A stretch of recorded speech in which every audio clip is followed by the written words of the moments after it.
함께 사도신경으로 우리 신앙을 고백하겠습니다.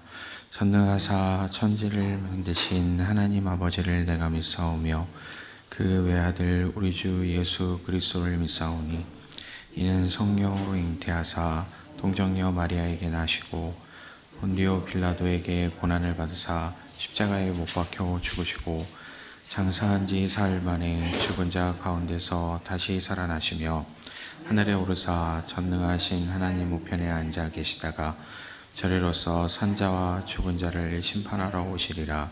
성령을 믿사오며 거룩한 공예와 성도가 서로 교통하는 것과 죄를 사하여 주시는 것과 몸이 다시 사는 것과 영원히 사는 것을 믿사옵나이다. 아멘. 함께 찬송 부르겠습니다. 찬송 220장입니다. 찬송가 220장 사랑하는 주님 앞에입니다. 찬송 220장 함께 찬양하겠습니다.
말씀 보도록 하겠습니다. 오늘 우리에게 주시는 하나님의 말씀은 구약성경 신명기 22장 1절부터 4절까지의 말씀입니다. 구약성경 268페이지 신명기 22장 1절부터 4절입니다. 신명기 22장 1절부터 4절 함께 읽겠습니다. 당신들은 길 잃은 이웃의 소나 양을 보거든 못 본 채 하지 말고 반드시 끌어다가 그 이웃에게 돌려주어야 합니다.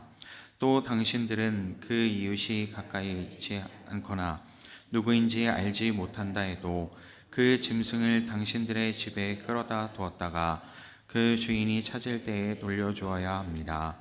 나귀도 그렇게 하고 옷도 그렇게 하십시오. 그 밖에도 이웃이 잃은 것이 무엇이든지 당신들이 발견하거든 그렇게 하고 못 본 채 하지 마십시오. 이웃의 낙이나 소가 길에 쓰러져 있는 것을 보거든 못 본 채 하지 마십시오. 당신들은 반드시 그 이웃을 도와 그것을 일으켜 주어야 합니다. 아멘. 할렐루야. 오늘도 주님의 전을 사모하여 나오신 모든 성도님들을 주님의 이름으로 축복하고 환영합니다.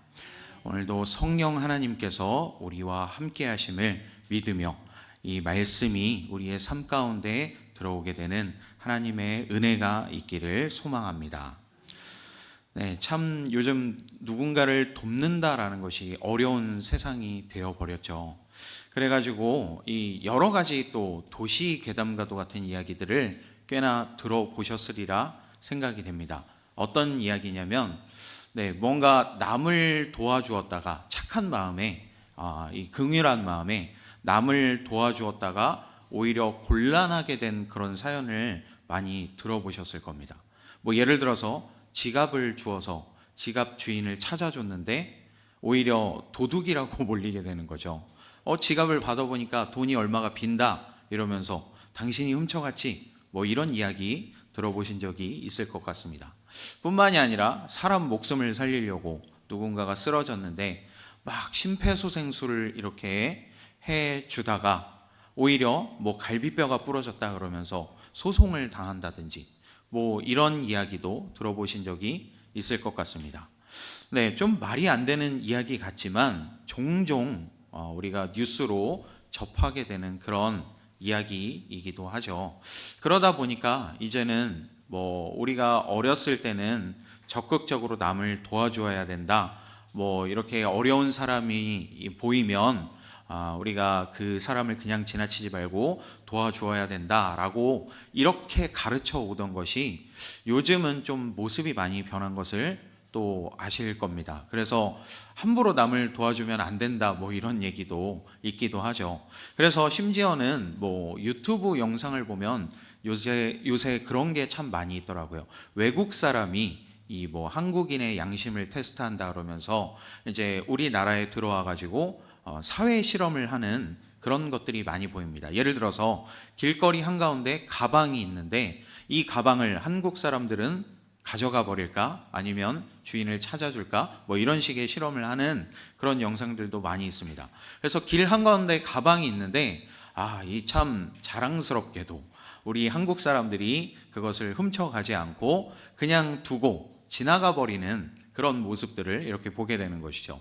그래서 막 외국인들이 칭찬을 하는 겁니다. 야, 한국 사람들 역시 이 시민의식이 높다.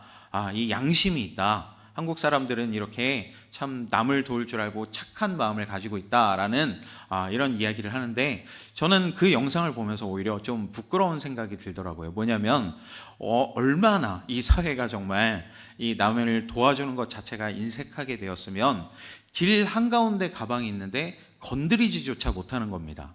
왜냐하면 아까 제가 말씀드린 것처럼 도둑으로 몰리거나 이럴까 봐. 사실 길 한가운데 가방이 있다면 좀 치워놓을 법도 한데 그것을 치워놓지 않고 계속해서 그냥 두고 사람들이 지나가 버린다라는 것이죠. 어쨌든 참 남을 돕기가 쉽지 않은 그런 세상인데 오늘 말씀을 보면 적극적으로 남을 도와야 한다라는 것을 이야기하고 있습니다. 심지어 그냥 어려움을 당한 이웃을 도와야 한다라는 것이 아니라 그 이웃의 소유물까지도 이렇게 찾아주어야 하고 맡아두어야 하고 그리고 또한 그 소유물로 인한 어려움을 겪을 때에도 도와주어야 한다라는 이야기를 하고 있는 것이죠. 그리고 오늘 우리가 22장 1절부터 4절까지를 읽었는데 이 조금 더 거슬러서 올라가 보면 우리가 가지고 있는 성경책에 이 제목이 붙어 있는데 기타 규정이라는 제목이 붙어 있습니다. 그러니까 이것이 지켜야 할 규정이다라고까지 이야기하면서 이렇게 이웃을 도와야 될 것 그리고 이웃의 소유물을 적극적으로 또 찾아주어야 될 것 그리고 이 이웃의 짐승이 어려운 일을 당했을 때에 그 일마저 도와줘야 된다라는 것을 이렇게 이야기하고 있는 것을 볼 수 있습니다. 그래서 어저께 제가 이 말씀을 준비를 하면서 이 여러 가지 또 이야기들을 준비를 했습니다. 이 말씀을 통해서 우리가 이웃을 도와야 된다. 우리가 공동체 안에서 그런 사랑을 가지고 살아야 된다. 그리고 이것이 적극적으로 우리 공동체 안에서 국한되는 일이 아니라 우리가 이런 일을 지키며 살아갈 때 이 세상이 아름답게 된다. 등등등 이야기를 이제 설교를 쫙 준비를 해 놓았는데, 그런데 어제 참 제가 인생 살면서 그런 일을 얼마나 겪어볼 수 있을까 싶은 그런 사건을 겪게 되어서 제가 작성해 놓은 설교문을 다 덮게 된 그런 사건이 있었습니다. 그래서 어저께 제가 겪게 된 이야기를 함께 나누고자 합니다. 어제 참 신기한 일이 있었는데, 그렇게 설교문을 작성하고 나서 불과 1시간이 되지 않아 이 사무실에 손님이 찾아오게 되었습니다. 그리고 그 손님은 매우 익숙한 듯이 사무실 깊숙한 곳으로 들어오면서 놀랍게도 진영호 목사님을 찾기 시작했습니다. 진영호 목사님을 찾으면서 본인이 예전에 이 교회에 온 적이 있었는데 목사님이 밥을 사주셨다라는 얘기를 하면서 이렇게 목사님을 기다리겠다, 마침 그때 자리에 목사님이 안 계셔가지고 목사님을 기다리겠다라고 얘기를 하시는 것이었습니다. 그래서 처음에 이렇게 들어오실 때 저는 지인인 줄 알았어요. 그래서 지인이 찾아오셨구나, 뭔가 약속이 되어 있었구나 라고 생각을 했는데, 얘기를 듣다 보니까 그게 아닌 겁니다. 예전에 이렇게 방문을 했었는데 한번 도움을 받았었다, 그래서 또 도움을 받으려고 왔다라는 이야기를 너무 당당하게 하시는 겁니다. 그리고서 이제 진영 목사님 어디 가셨냐고 이렇게 물어보더라고요. 근데 마침 자리를 비우셨고 또 이렇게 금방 오실 만한 거리가 아니었기 때문에 시간이 어느 정도 걸립니다, 기다리시겠습니까? 물어봤더니 처음에 기다린다고 그러시더니 또 한 번 더 이제 도움을 받았던 얘기를 하면서 너무 당당하게, 그런데 오늘은 목사님이 저 밥을 좀 사주셔야 되겠습니다, 이렇게 얘기를 하시는 거예요. 제가 여러분 보시기에 어떻게 보이실지 모르겠지만 저는 서울에서 태어난 서울 깍쟁이입니다. 그래서 꼭 그래서는 아니고요. 아까 말씀드린 것처럼 참 세상이 흉흉하다 이런 것 때문에 어느새부턴가 이렇게 남을 돕는 데 많이 인색해져 있었고, 그리고 그렇게 좀 누군가 도움을 청하러 온다면 좀 어떻게 보실지 모르겠지만 저는 도망가 버릴 때가 꽤 있었습니다. 그런데 어저께는 좀 특별한 상황이었죠. 이렇게 직접적으로 찾아와가지고 직접적으로 저한테 얘기를 하시니까 좀 얼떨결에 당한 그런 상황이었지만, 이상하게도 제가 이제 그 상황을 맞아들이면서 평소 같았으면 엄청나게 불편하고 싫었을 텐데 그냥 이 순간이, 그 지금 당하고 있는 상황이 그렇게 막 나쁘게 느껴지지는 않더라고요. 그래서 좋습니다, 나가시죠, 식사 사드리겠습니다 이러면서 이제 모시고 가서 이제 식사를 사드리게 된 그런 이 일이 어저께 있었습니다. 이 일을 겪고 나니까 제가 막 장황하게 적었던 것들, 우리가 이렇게 살아야 됩니다, 이렇게 남을 도와야 됩니다, 서로 돌보면서 이 하나님의 사랑을 이 땅 가운데 실천하며 살아야 됩니다 라고 썼던 것들이 되게 무의미하게 느껴지더라고요. 그래서 이렇게 딱 덮게 되었습니다. 그 상황을 이렇게 겪으면서 여러 가지 생각들이 많이 나게 되었습니다. 먼저 좀 개인적으로는 내가 그렇게 남을 돕지 않고 피해가고 도망가고 하다 보니까 하나님께서 이렇게 직접적으로 누군가를 도울 기회를 나에게 주시는구나 라는 생각도 들게 되었고, 또 그 모습을 이렇게 보니까 물론 그분이 예수님이라는 것은 아니지만 이분을 통해서 이 예수님의 어떤 음성을 나에게 주시는 게 아닐까라는 생각도 들기도 했습니다. 물론 그 상황을 통해서 뭘 저를 가르쳐 주시거나 이런 것은 아니었지만 그 당당한 모습을 보면서 너무나도 당당한, 마치 저에게 짜장면을 맡겨놓은 듯한 그런 당당한 모습을 보면서, 더군다나 더욱더 당당했던 것은 이렇게 식사를 사드리러 가는 길에 빵도 하나 사달라고 하길래 내일 아침에 약을 먹어야 되기 때문에 빵이 필요하다, 그러셔가지고 빵까지도 사드렸습니다. 어쨌든 저에게 뭐 짜장면을 맡겨놓으신 것도 아니고 빵을 맡겨놓으신 것도 아닌데 그렇게 당당하게 말씀하시는 모습을 보면서 2000년 전에 나귀의 주인이 그렇지 않았을까? 라는 생각도 해보게 됩니다. 네, 아주 뜬금없게도 예수님께서 제자들에게 시키셨죠. 마태복음 21장을 보면 아무도 사람이 타보지 않은 그런 나귀가 있으니까 가서 그 나귀 주인에게 우리 주님께서 쓰시겠다고 하라. 그러면 줄 것이다.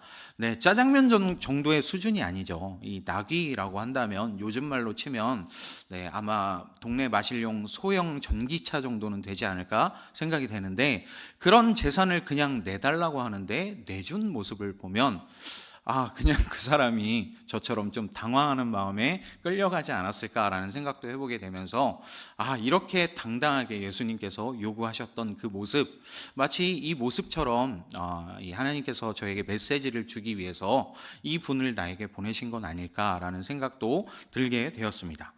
그리고 이제 또 더 나아가서는 제가 결정적으로 이제 작성한 것을 다 덮게 됐던 그 이유인데 무엇이냐면 지금까지 제가 알고 있었던 말씀, 들어온 말씀들이 이렇게 쭉 다 떠오르게 되면서 내가 이렇게 장황하게 써 내려간 이 설교문이 참 의미 없게 느껴진다라는 생각이 들게 되었던 것이죠. 뭐냐면 우리가 이미 다 알고 있는 말씀입니다. 요한복음 13장 34절을 보면 이 하나님께서 우리에게 예수님께서 우리에게 새 계명을 주신다라는 말씀을 하시죠. 너희가 서로 사랑하라 라고 하시면서 35절 또 이어지는 말씀을 보면 너희가 사랑하는 그 모습을 통하여서 사람들이 너희가 내 제자인 줄을 알 것이다 라는 이야기를 하셨던 적이 있죠. 그리고 뿐만이 아니라 이제 요한일서 4장 20절 말씀을 보면 누구든지 이 하나님을 사랑하노라 하고 그 형제를 미워하면 그는 거짓말하는 자니 보는 바 그 형제를 사랑하지 못하면서 이 하나님을 사랑한다고 할 수 없다라고 하신 말씀도 있죠. 그리고 뿐만이 아니라 이어서 그 말씀도 떠오르게 되었습니다. 마태복음 25장에 보면 인자가 마지막 때에 천사들과 함께 올 것인데 그 인자가 이제 의인들을 칭찬하시면서 그렇게 이야기를 하죠. 너희가 내가 어려울 때에 도와주었다라는 이야기를 하니까 그 의인들이 아니 우리가 언제 주님을 도와준 적이 있습니까? 라고 이렇게 반문을 하죠. 그러니까 그 인자가 말씀하시기를 내가 진실로 너희에게 이르노니 너희가 내 형제 중에 지극히 작은 자 하나에게 한 것이 곧 나에게 한 것이다 하신 말씀도 떠오르게 되었습니다. 네, 물론 제가 누군가를 도왔습니다. 생색을 내려거나 그것을 자랑하기 위해서 하는 이야기가 아닙니다. 아까 말씀드렸듯이 저는 오히려 되게 인색한 사람이고 누군가를 돕기 참 어려워했던 사람인데 어제의 그 사건을 이렇게 경험하면서 하나님께서 정말 삶으로서 나에게 말씀을 해주시는구나 라는 것을 느끼게 된 것이죠. 그리고 이 이야기는 어디 다른 데 가서는 또 나눌 수 없는 이야기이기도 합니다. 네, 진영호 목사님이 누구인지 사람들은 알지 못하겠죠. 네, 제가 보통 때 같았으면 오히려 다른 분에게 맡겨드리고 도망갈 법했을 텐데 어저께 그 상황을 이렇게 쭉 겪으면서 하나님께서 나에게 이런 사건을 통하여서 이 이웃을 사랑하는 것에 대해서 그리고 어려움을 당한 사람을 도와주는 것에 대해서 이렇게 정말 실질적으로 나에게 가르쳐주고 계시는구나 하는 것을 느낀 사건입니다. 또 그렇다고 해서 여러분들 주변에 어려운 사람들 정말 지체 없이 도와주십시오 이런 이야기를 드리려는 것은 아니고 우리가 살아가다 보면 분명히 그런 순간이 있을 거라는 생각이 듭니다. 어떤 때는 그냥 지나쳐 버리는 때가 있지만 또 어떤 때는 성령님께서 나에게 마음속에 말씀하시는 때가 분명히 있을 것이라는 거죠. 그래서 그 상황 속에서 내가 어떤 성령님의 음성을 듣게 되었다면 정말 우리가 지체 없이 남을 도울 수 있는 그런 또 이 선한 이 마음을 또 실천하면서 살아갈 수 있게 되기를 소망합니다. 그리고 또한 예수님께서 그렇게 말씀하셨죠. 이 이웃을 사랑하기를 내 몸과 같이 사랑하라라는 말씀도 하셨습니다. 그 내 몸과 같이 사랑하라라는 것은 정말 목숨을 내어줄 정도로 사랑하라는 적극적인 명령이기도 하죠. 그 적극적인 명령 가운데 우리가 이런 작은 일들을 실천하면서 살아갈 수 있게 되기를 소망합니다. 오늘 말씀도 보면은 이 이웃을 적극적으로 도와야 되는 것이 아니라 지금 이 말씀을 보면 소유물에 대한 이야기를 하고 있는 것이죠. 네, 물론 가축이기는 합니다. 소나 양이나, 그리고 또 뒤에 나아가서 보면 옷이나 낙이나, 이렇게 뭐 이웃이 잃어버린 물건을 보았을 때, 잃어버린 가축을 보았을 때 그 주인을 찾아 주어야 되고, 그리고 또한 그렇게 소나 양이나 나귀가 공경에 빠져서 그 이웃이 어려워하고 있다면 가서 적극적으로 구덩이에서 끌어내주고 이렇게 도와주어야 한다라는 것을 말씀하신 이 말씀을 우리가 기억하면서 정말 이웃을 내 몸과 같이 사랑하고, 뿐만이 아니라 더욱더 나아가서는 원수까지도 정말 사랑해낼 수 있는 우리의 삶이 되기를 주님의 이름으로 축복합니다. 잠시 기도하겠습니다. 사랑과 은혜가 충만하신 하나님 아버지, 오늘도 우리와 함께 하시며 우리에게 말씀을 주심을 감사합니다.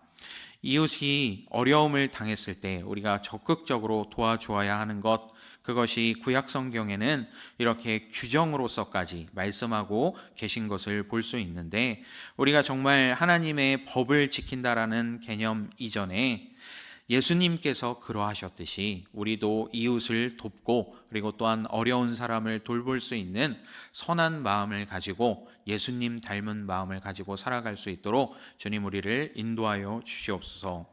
온전한 믿음을 가지고 우리가 이 사랑을 실천하며 살아갈 수 있도록 인도하여 주시고, 이 땅 가운데 살아가면서 우리가 하나님의 말씀을 지키며 살아가는 것이, 그리고 또한 하나님께서 우리에게 당부하신 것들을 지켜내는 것이, 또한 이 땅 가운데 하나님 나라를 이루는 일이라는 것을 기억하면서 오늘 우리에게 주시는 말씀을 품고 살아가는 우리의 삶이 될 수 있도록 인도하여 주시옵소서.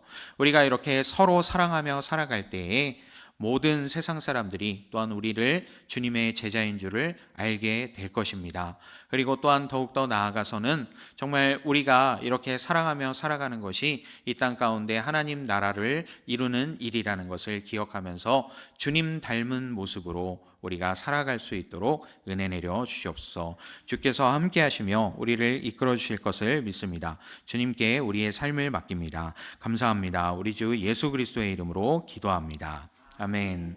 하늘에 계신 우리 아버지여, 이름이 거룩히 여김을 받으시오며 나라의 마옵시며 뜻이 하늘에서 이룬 것 같이 땅에서도 이루어지이다.